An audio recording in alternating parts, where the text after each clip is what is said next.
অনেকদিন পরে আজকে আপনাদের সামনে এসেছি। অনেকদিন পরে ভিডিও করছি। আমার এই চ্যানেলে আমি যত ভিডিও করেছি এটা অন্যতম কঠিন একটা ভিডিও। না, টপিকের জন্য না, কিন্তু এই ভিডিওর জন্য যে মেন্টাল যে আমার যে প্রস্তুতি সেই জায়গাটা থেকে অন্যতম কঠিন একটা ভিডিও। আমি বলবো সেকেন্ড মোস্ট ডিফিকাল্ট ভিডিও। প্রথম ডিফিকাল্টি যেটা ছিল সেটা ছিল প্রথম যে ভিডিওটা আমি আমার চ্যানেলে করেছি, এবং কেউ যদি আগ্রহী হয়ে থাকেন একদম পিছনে গিয়ে ভিডিওটা দেখতে পারেন। আই ওয়াজ ভেরি নার্ভাস এবং আমি আসলে খুব এখন লজ্জিত। By the way, that's part of the journey, এবং সেই জন্য অবভিয়াসলি আমি কখনো সেটা ডিলিট করবো না, যদিও মাঝে মধ্যে আমার নিজের দেখে মনে হয় যে ডিলিট করে দিই। আর তার এত বছর পরে দেখেন, আমি গত প্রায় 3-4 বছর ধরে তো ভিডিও করছি। এত বছর পরে আজকের এই ভিডিওটা করতে I am feeling almost similar kind of nervousness, similar kind of anxiousness, এবং ওই ডিফিকাল্টিটা ফেস করছি। কিন্তু কেন? কারণ হচ্ছে যে যেটা বললাম, আমার চ্যানেলে আপনারা যারা নিয়মিত ফলো করেন আপনারা জানেন অলরেডি যে অনেক দিন পরে আমি ভিডিও করছি। তো অনেক দিন পরে যখন একটা কাজ আপনি আবার রিপিট করতে যাবেন, এক ধরনের সংকোচ কাজ করতে থাকে, এক ধরনের নার্ভাসনেস কাজ করতে থাকে। এবং এটা আজকের এই যে দিনে না, কিন্তু এই ভিডিও আমি আবার রিগেইন করব, আবার ব্যাক করব, আবার রেগুলার ভিডিও বানাবো, সেই প্রমিস কিন্তু আমি প্রতি সপ্তাহে যখন উইকলি রুটিন করি সেই রুটিনে প্রতি সপ্তাহে ছিল, কিন্তু করা হয়ে ওঠেনি।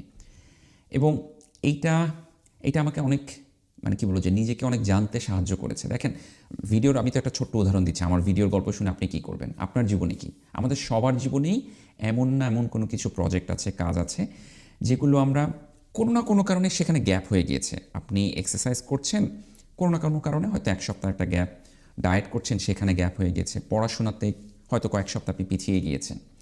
এই যে পিছিয়ে যাওয়ার পরে আবার যে সেটাকে রিস্টার্ট করা, এটা যে কী কঠিন একটা কাজ, এবং এটার জন্য যে মনের সাথে কী পরিমাণ যুদ্ধ করতে হয়। কারণ যুদ্ধটা একটা হচ্ছে যে, আমি মনে করি আমার এই কদিন যেটা মনে হয়েছে যে একটা যুদ্ধ তো হচ্ছে যে হ্যাঁ আবার কাজটা শুরু করতে হবে, সেই কাজের যে আপনার ব্যাপারটা আছে সেটা, বাট তার থেকেও মেন্টাল যে ট্রমাটা, মেন্টাল যে আপনার একটা যে বাধা, হ্যাঁ, একটা ব্যারিয়ার, এক ধরনের সেইম কাজ করতে থাকে যে আমি তো এতদিন করিনি, এখন করে আর কি হবে, আচ্ছা 2 সপ্তাহ পিছিয়ে গেছে, আবার পরে দেখা যাবে, পরে করব। এই জিনিসগুলো আমরা মনে করি, আমি শিওর আপনি যদি ভিডিওটা দেখে থাকেন আপনার জীবনে এটা ঘটেছে, এবং যখন ঘটেছে তখন আপনি ভেবেছেন যে এটা শুধু আপনার সাথেই ঘটে, আমাদের কারোর সাথে ঘটে না।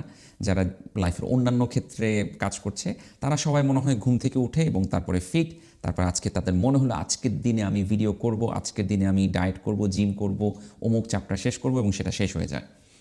It's not like that. এই জিনিসটা আমরা সবাই কোনো না কোনো সময় ফেস করি।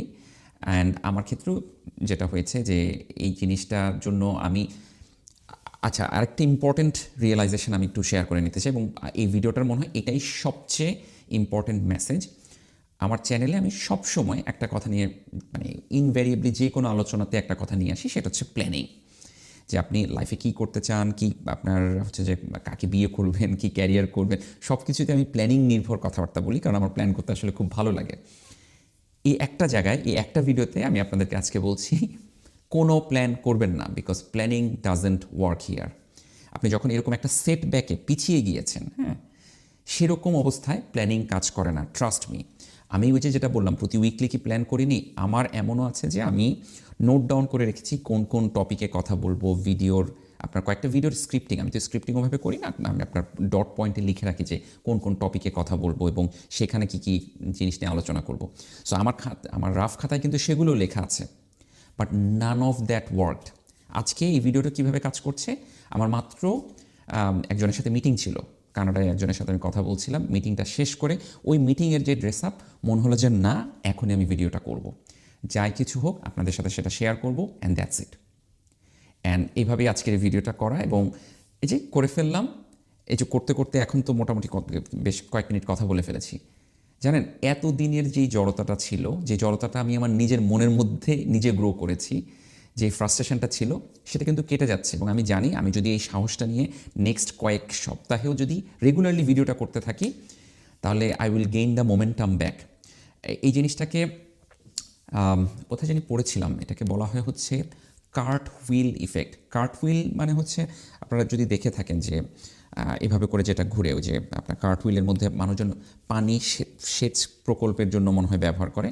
সো কার্টহুইল প্রথম যখন স্টার্ট হয় ভেরি স্লো আপনার এটা যদি আপনি ওই যে আমি ছোটোবেলায় যখন গ্রামে যেতাম ভটভটি যে ইঞ্জিনগুলো আপনার যেগুলোকে ঘুরে ঘুরে ঘুরে ঘুরে তারপর স্টার্ট দিতে হতো ইনিশিয়াল ফেজে আপনাকে অনেক এফোর্ট দিতে হয় অনেকক্ষণ ধরে ঘোরাতে হয় বাট একবার যখন সেই জিনিসটা মোমেন্টাম পেয়ে যায় এরপরে কিন্তু সে চলতে থাকে তো লাইফের অনেক বিষয়ে এবং সেটা শুধু আমার কিন্তু এই ভিডিওর ক্ষেত্রে হয় সেটা না অন্যান্য অনেক ক্ষেত্রেও হয়ে থাকে বাট এই ভিডিওটার ক্ষেত্রে মানে এই যে লং গ্যাপ এবং সেটার কারণে আমি আর ক্যামেরার সামনে আসতে পারছি না আপনাদের সাথে কথা বলতে পারছি না অন্য কোনো কারণে ইয়েস ব্যস্ততা এবং সব কিছু ছিল বাট এমন ব্যস্ততা ছিল না যে আপনাদের সামনে আমি সপ্তাহে বা 2 সপ্তাহে আসতেই পারবো না সেরকম না কিন্তু ওই যে যেটা বললাম যে মনের বিরুদ্ধে যখন আপনি যুদ্ধ করছেন আপনার নিজের মনের সাথে যখন যুদ্ধ করছেন এটা সবচেয়ে ডিফিকাল্ট একটা ওয়ার এবং সেটার জন্য জাস্ট